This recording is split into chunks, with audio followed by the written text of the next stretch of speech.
Shall we move on to the second biggest lovely surprise of the start of the season? Haas, yes.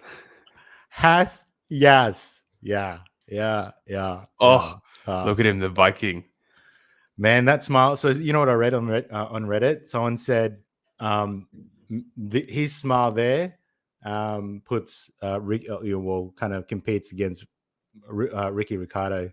Ricky Ricardo smile. He ain't smiling for a while, I know that, but that is a genuine smile of happiness right there. Imagine not being there for a year, getting dropped, and then coming back and then getting first points in how many years? I can tell you, 20. The last time they finished top 10 was 2019. I think 2019 at least. Yeah, well, there you go. Yeah. What a happy man. And oh man, I got to get a photo of Gunther on here. He makes me smile, man. He bunch of fucking legends. Fucking legends. Yeah, nah. Awesome. But I am a little bit disappointed, and not disappointed, but I feel bad for Mickey. He should have got, he was so close. Who overtook him at the end, at the restart? Was it Alonso?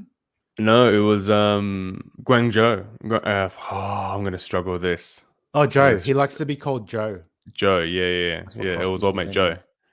Oh, man. Because he snuck into the top 10 and he overtook the Haas to do it. Yeah, on his debut, which was, fair play to the kid. Yeah. Did really good. Closed off all the haters, Yeah. It's a tough one too, to come in on your debut and score points. Yeah. Who was last year? I want to come back. Sorry, I want to come back to K-Mags because I want to say something. Oh, yes, please. So he's got a very powerful, and you know what I'm like with coaching, right? I love, the coaching side of life. Yeah. And he has something very powerful, which is gratitude. He's come back to F1 with zero intention to be back in F1. Everything to him right now is pretty much a gift. He's just had a kid. Yeah. He's come back not only to the car that he was working on. It's the same team. So it's not like he's just come back into F1. It's the same team that he worked with for such a long time. I think it was 5 years he was with Haas or something crazy like that. And that's a long time for any F1 driver to be with a single team, right? Apart from Lewis Hamilton, etc. Yeah. And obviously Max will be there until he's 40. But, and you can see that he literally said, I had zero expectations. I'm just so happy to be here. He's like, I wasn't nervous. He's like, I was really relaxed because, everything was just fun because I was just like, oh, I can't believe I'm back. And I think that if Haas has a bit of a rocket ship and they unlock that car a little bit more, because they've obviously got the Ferrari engine, which is working very nicely. For everybody. If they're able to unlock, exactly, right? Whoa. If they're able to unlock that, yeah. Plus Kevin Magnussen's, new approach to life, dad life, and everything else that's happening. I feel like it could be an amazing, hilarious championship where people are just coming out of nowhere and just competing for, top 3 of the title, right? Oh man! And speaking of, and I know we're talking about Haas, but it's got to do with that. It's the whole DRS piece. I was actually really curious to see how that would turn out, and I think they did a good job with the new regs. It didn't change the game all too much. I think it just made it competitive. Like the DRS, you had to be in the right spot, and you had to time it right for the DRS to actually make a difference and for you to pass. It wasn't as easy, right, for people to pass, like you saw with Red Bull and Ferrari. So, man, this season's exciting.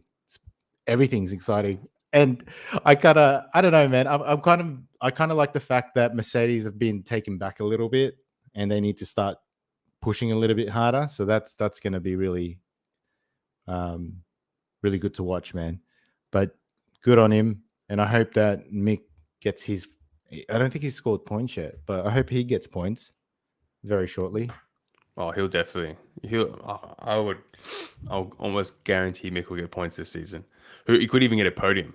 I genuinely do see Haas being able to compete for a podium. Yeah. With, Mercedes at that kind of back mid, right? And, Mercedes, Russell, I think it was, he said, I think for the next 3 races or so, Yeah. it's going to be a bit of a lonely place for Mercedes because they're not going to be as fast as Ferrari and Red Bull, Yeah. but they're not going to be as slow as the midfield, or like they'll be beyond the top of the midfield. And I was like, I don't think so, Russell. I think Haas is going to be right there with you. Like I genuinely think they're underestimating a lot of the midfield teams, and like I know Mercedes is Mercedes, and they have the potential to unlock an absolute rocket ship, which will happen probably in the next 3 races or so. Yeah. But still, I think Oh, they're underestimating how competitive the midfield is. I think you're spot on with that, especially with Ferrari's engine. And the fact that Haas actually didn't, put a lot of money and research into and development into last year. So that means that they put all the energy into this new car. So all that money, resources, time is all gone to that, and they've got that Ferrari engine that looks like it's like way better than Humming along Mercedes. nicely. Yeah, well, they said it on the race that most of the pack at the end were all Mercedes engines. So McLaren was a big one, but yeah, so it's gonna be awesome, man. We'll see. Time Yeah, time will tell how much it is. Mercedes engine woes versus Ferrari engine. It could be that Mercedes engine has still actually gotten better from last year's, but Ferrari's just jumped a gap. yeah, And then therefore Mercedes looks lacking. But I think time will tell how bad is that.